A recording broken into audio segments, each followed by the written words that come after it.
या बातमीचे प्रायोजक आहेत सुप्रसिद्ध hotel Badepir, Laxmi market, Vijapur west आणि दुसरी शाखा जिंदाशहा मदार चौक, सोलापूर। ग्रामदैवत श्री सिद्धेश्वरांच्या यात्रेत महिलांचे दागिने चोरणारी महिला शहर गुन्हे शाखेच्या पोलिसांनी जेरबंद केली आहे। तिने लहान मुलाला काखेत घेऊन नजर चुकवून महिलांच्या गळ्यातील पर्समधील दागिने चोरले होते। दुसरीकडे पाहुण्याच्या लग्नात आलेली महिला, त्या महिलेने 3 लाख रुपयांचे दागिने घेऊन ती पसार झाली। तिलाही पोलिसांनी पकडले आहे। पोलिसांनी दोन्ही महिलांकडून 3 लाख रुपयांचा मुद्देमाल हस्तगत केला आहे। सोलापुरातील गड्डा यात्रेत नीता काळे वय 45 राहणार शिरापूर रोड लोकमंगल कारखान्याजवळ मोहोळ या महिलेने 9.5 ग्रामचे चांदीचे ब्रेसलेट आणि 6,000 रुपये चोरले होते। तिच्या विरुद्ध मोहोळ पोलिसात चोरीचा गुन्हा दाखल आहे। 26 एप्रिल रोजी शहर पोलिसांनी तिला ताब्यात घेऊन चौकशी केली, त्यावेळी तिने चोरीची कबुली दिली व दागिने व रोकड पोलिसांना दिले। दुसरीकडे जवळच्या नात्यातील जलकर कुटुंबियांच्या घरी विवाह कार्य होते, त्यासाठी एक महिला मुक्कामी आली होती। कुटुंबातील महिलेने सावधगिरी म्हणून झोपताना गळ्यातील 3 लाख रुपयांचे दागिने उशीखाली ठेवले होते, पण त्यांच्या शेजारी झोपलेल्या नात्यातील महिलेने पहाटे दागिन्यांची पर्स घेऊन स्वतःचे घर गाठले। दागिने उशीखाली न दिसल्याने जलकर यांनी त्या महिलेकडे विचारणा केली, पण तिने नकार दिला। त्यावेळी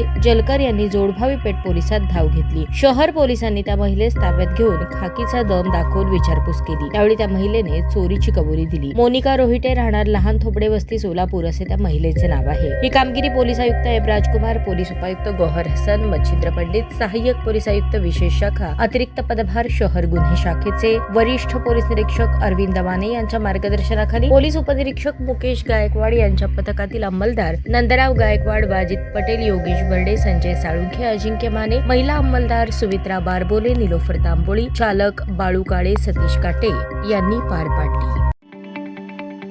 ताज्या बातम्या पाहण्यासाठी प्राईम महाराष्ट्र न्यूज चॅनलला सबस्क्राईब करा।